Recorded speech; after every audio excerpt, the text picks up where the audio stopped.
Welcome, ladies, to the Real Estate Investor Show, providing inspiration, strategies, and insight to empower women investors to live balanced and financially free lives. Now, here are your co-hosts, Liz and Andresa. Welcome back, ladies. This is Liz. And this is Andresa. Welcome back to the Real Estate Investor Show, minisode edition. We stand for empowering women to live a financially free and balanced life. Right, Andresa? And we do that in so many different ways, but, sharing these minisodes and our full-length episodes twice a week is one really big way we do that, right? Yes. And the minisodes are very quick. It's just like a shot of knowledge, inspiration. We want to make sure you get something out of it that you can apply today. So it's nothing complicated, something that it's actionable that you can start doing or get the wheels turning. Absolutely. And this topic of, I have $100,000. What should I do with it? And where should I invest is a big one, right, Andresa? We see it in so many different places. So we're gonna knock this down today, and excited to jump into some critical things you can take away to answer this question powerfully. Okay, all right, excited about this, right, Andresa? Love this. Love this. I'm excited about it because my answer is gonna amaze everybody. Listen, we hear this from 50,000. 25,000, 100,000, 250,000. It really doesn't matter, right? I would say the same thing. And my answer is it depends. But I know that it depends does not help anybody that are frustrated, right? Asking the question. Okay, that doesn't help. So what we're going to go through here with you guys, and I encourage you to start thinking about it as we ask you a few questions. It's like a roadmap. There isn't a recipe. You know, those grandmothers that say, I'll put a little bit of salt. How much is that? That's how my grandmother used to write recipes. This much, right? Yeah. It's my nightmare. But what I'm recommending you to think that your pinch of salt might be different than my pinch of salt. Right? So you will create your own recipe based on a couple of questions that we're going to ask you. And we're going to narrow down a couple of to 4 or 5 questions. So we don't have a lot of time to go through all what you have to do, but this is a starting point. And the first one, Liz, is how much time do you have to invest? Don't even think about the money, right?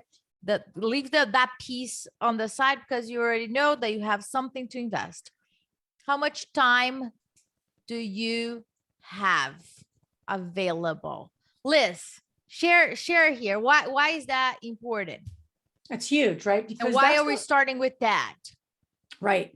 No, it's huge because the key here is if you don't know how much time you have available, nothing else will matter. Getting into markets, getting into type of asset class, really those are moot points at this point in the process. So the key there is if you start to evaluate, do you have a lot of time?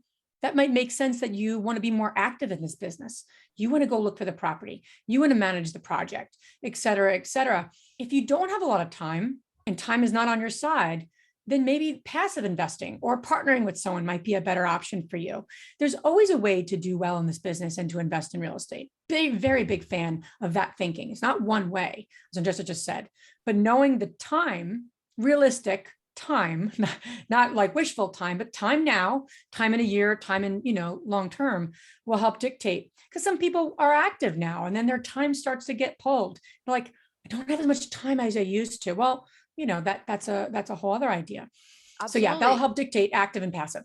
And with family too, right? As your family grow, you evolved. So there's no need for you to think about, let me just check out a couple of houses this weekend. And then you see those like tear down properties and you're like, how the hell I'm going to do this? Yeah. Well, it doesn't match. Right? Because then you got to go back to how much time do you have available to it. So time is super important. And we're starting with time, not even comps or return of your investment. None of that. Think about you, time. The second question is, do you need this how long, right? I use the term time frame, your time frame. How long do you need the cash back? Or can you park your money there and leave it so you can get a better return? Do you need within 6 months, 9 months, 5 years, 10 years, right, Liz? Because it really depends. It If does. you really need that quick. Don't you love when you get those calls, Liz, from accredited investors saying, I need my money back right now from the apartment complex? Yeah, I know. It can be pulled right, right away. No, absolutely. And the key there too is to really determine for yourself, like, what kind of money do you need? So part of the time frame is, do you need a chunk of money? So if you're putting 100 grand in, are you looking for a chunk of money to return with that 100 grand and in a short term, like Andresa is saying, or are you looking for like a little cash flow, right? There's singles and there's home runs. So if you're going to flip a property, et cetera, or partner with someone. So there's knowing that not just the type of money, obviously the 100 grand, but what do you want to have done with that money? Not just the investment, but the return. Maybe you're looking, maybe 6%, 7% will be just fine for you. Well, that's a different answer than I need to make 20% on my money because I want to leave my job in 2 years. Different answer than I'm just planning from some retirement. My husband or wife wants to, leave their job in 5 years that they love. And I'm looking for some additional cash flow. Two very different answers, but you got to get clear on that, right? You have to know which way you want to go. Absolutely. The third question is the market. Do you want to invest on your local market or out of state? Because here's the thing, Liz, when I got started years and years ago, right? We thought about, oh, wonderful. Let's house hack, buy a multifamily house hack, right? Yep. In our market. We couldn't find it, right? So it's not just a matter of, oh, I want to on my local market and this asset class or this exit strategy. It might not match. It might not match. And you might have to invest out of state or change your exit strategy. You're lucky if it does match, right? But sometimes it might not. If we were looking for apartment complexes here in Philadelphia, it does not match at all the criteria that we're doing. Correct. So don't limit yourself. And then you're like, oh, but out of state gets more complicated.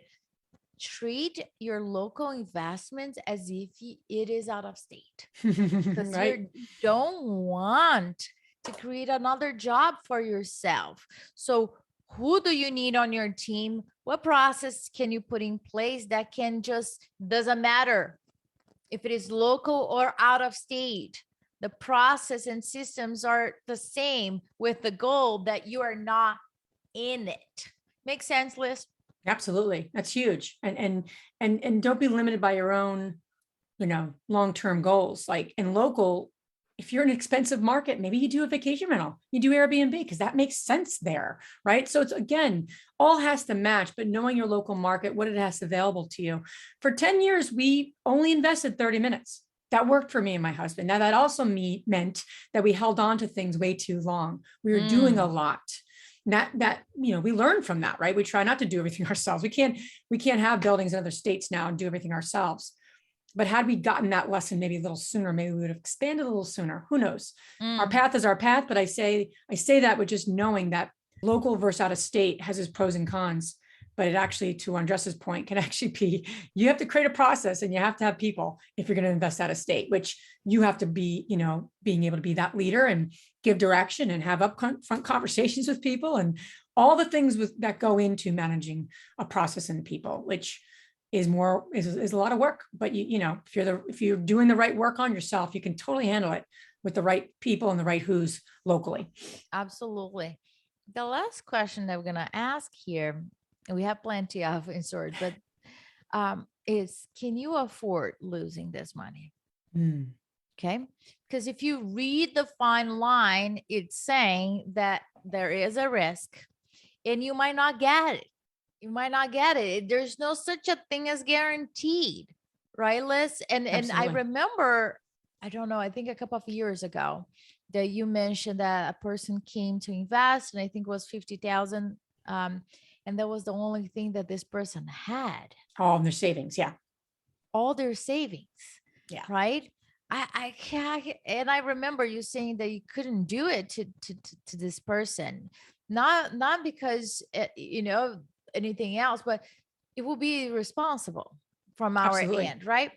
It's not your responsibility, but I do take that as our one of our responsibilities when also accepting the investment. So if you want to invest, think about, if that happens, if you lose it all, can you live with it? Can you continue building it? That you will survive? Absolutely. No doubt about it, right? Because we can lose things all over again, and we have the knowledge to build it again, quicker, better, and all of that. But for some people, this is it. They need to make it work. Otherwise, there's no food on the table. That is deeper conversation that I think that a lot of it's not talked about much. And it is a reality. There are projects that don't go right, Liz? Absolutely. A lot of them, whether you're on any small scale, large scale, it's all in between. So yeah, managing that and knowing that up front and having those conversations, like the what ifs. We need to have the what if conversations with people we partner, but also with the money that we're looking to invest, because nothing is guaranteed. Andresa was saying, I think that's so important and so real, and a conversation that needs to be had, especially with your spouse, your partner, your family. So everyone's on board, everyone's clear what happens, worst case scenario. Then you talk about the best case scenario. What's the best case scenario? And we always want to encourage you to talk about that. Don't just about the worst case scenario. That's not the fun part, but you need to talk about it. You need to be very real and authentic about it. But talk about the best case scenario also aligns your family, your partner in the conversation. So you're all feeling really good about that 100K. So I just say that now too, because so many people just talk about worst case scenario, and we got to talk about the best case scenario too, right? Absolutely. What can go right? Yeah. And I think that is just part of the process, right? That's what we're trying to share with all of you here, is that when you are looking to make a decision about making an investment, there is a process behind the decision-making process. It cannot be like what are only, right? Oh, I have a good feeling about it, or I have a bad feeling about it, or there's no indicators. And that's Correct. what we are looking to do. So as you navigate, not just this one, because when it goes right, then you have what? You need to deploy that again, so you can multiply over and over again. But then you need to look at what worked, what didn't work, so you can really narrow down what can you do to duplicate that same process moving forward. Yes. That's what we got for today. Absolutely. And more to come, because this is a very big topic. There's a lot of good stuff that we'll be sharing with you, but this is a great start. You got to look internally. Don't listen to everyone else. What's going to work for you, right? And we appreciate you being on this journey with us, and stay tuned for our next episode and all the good things we have coming. So thanks for joining us. Bye. If you enjoyed this podcast and want to receive updates on our next interviews, go to our website, therealestateinvestor.com. There, you can subscribe to our show, become part of our investor community, and get updates on upcoming episodes. If you like our show, please share it with other women who would benefit. And don't forget to leave us a rating on iTunes. We'd really appreciate it. And as always, we encourage you to take one action as a result of today's show and put it into motion so you can live both a financially free and balanced life. Thanks for spending time with us. Ciao.